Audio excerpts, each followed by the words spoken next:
I'd like to take this opportunity to welcome each and everyone that's present today in our midst to the Women in ICT and Entrepreneurship event. Now, this event is dedicated to all the women, mostly the ladies in Elsie's River. Not all of them are here, but we continue with those that are present today. And I want to acknowledge all the ladies that Now you know that if you have an existing closed corporation, you can go on trading as closed corporation. It's fine, you don't need to convert. The government will tell us when we need to do that conversion, right? So now it is the sole proprietorship. The sole proprietorship is when people just start off and they say, you know what, I don't know how to register a company, I don't know all the legalities that goes on with the company. I will just start a business in my own name and I will start trading.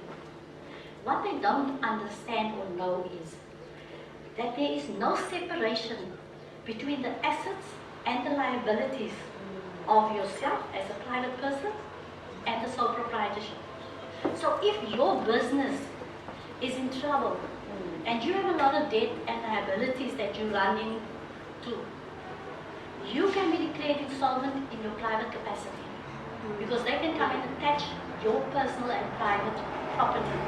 So for me, I always tell people, if you know that is a disadvantage and you still choose to do the sole proprietorship, you know what you are getting yourself into. Good morning, everyone. It's afternoon. Carla spoke about contracts earlier, that it must be in writing. So my topic is about, if it's a contract agreement, you must look out that there's a clause in which deals with rent, how much you will have to pay on a monthly basis.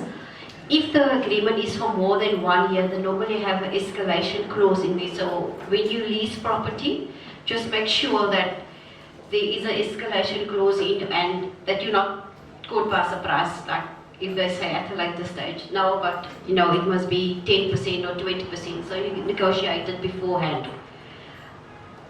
They would normally ask for a deposit,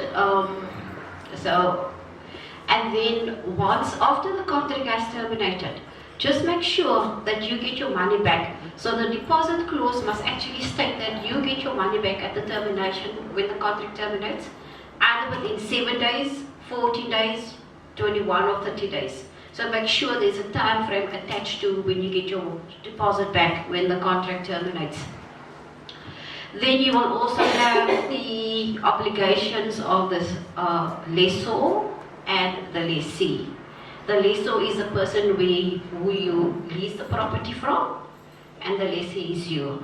And normally, for example, maintenance, they will say, okay, if I lease this room, then I'm, as the lessee, I'm responsible for everything that's going wrong internally. But externally, it's the lessor's obligation. So that is just his responsibility. I must say that I was not part of this program, but that's not a problem. Firstly, Llewellyn, you guys are doing an amazing job here. Congratulations, and I really hope that you guys will take this project. I just need to make this example. Somebody asked the big Bishop T.D. Jakes, about his life, and he said the following, and I'll show you the picture. He says, when somebody doubts you because of your current status, then show them this picture. Now this was a picture of him and his wife many years ago. Now if you had looked at him many years ago and looked at that picture, you would have thought, okay, look, this is just a normal guy. He's not going to get anywhere. He is probably one of the wealthiest preachers in the world today.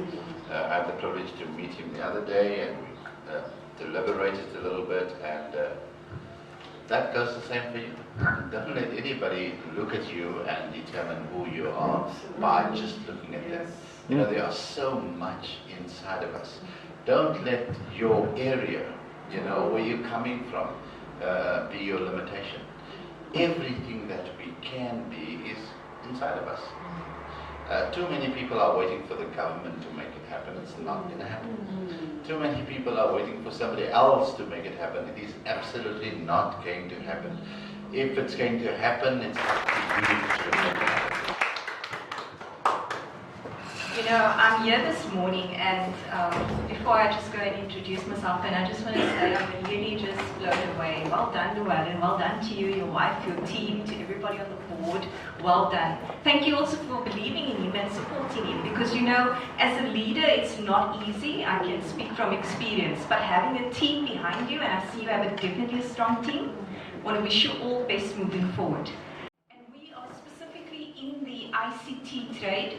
So we do all types of technology training. So I don't want to bore you with all of that today, but you all know what IT is all about. You do your development, you do your technical, you do your server, you do your end user. It's basically everywhere. So we breathe, sleep, that's what we do. We're an IT technology college, and that's what we're all about. But today, for the women that want to take this journey of entrepreneurship, I want to encourage you, just my walk. It starts off with a dream, and that is what you've done now. You've produced the dream. So well done for that. That is the first step.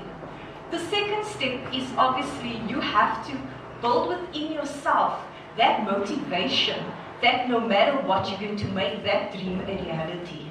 And that is courage. That takes lots of commitment, and it takes that you have to believe, like they mentioned here, everybody mentioned that you have to say that I can. And I think the name is so fitting, I Can Center. I love names, as you'll see, I'm on the ball because we try and be on the ball all the time. So again, as mentioned today, your name, it really stands out and it really represents who you are. So choose the name wisely.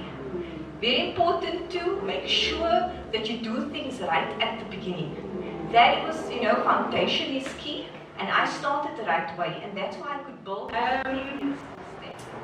He asked me to prepare something on digital marketing of your brand. So just, take a little snapshot, just watch where you're taking it. Try and do it just of the item, because you don't want to give any personal details away. Okay, and then this was the ad that I put out for Women's Day. Try and keep abreast as to what the big months are, so that when you run your promotions, it's in line with the month. And then you can say, this product, I'm having this special, or I'm having this promotion for this month, it's for these people, so that people feel special. Everyone wants to know that they're getting a good deal and that they feel special.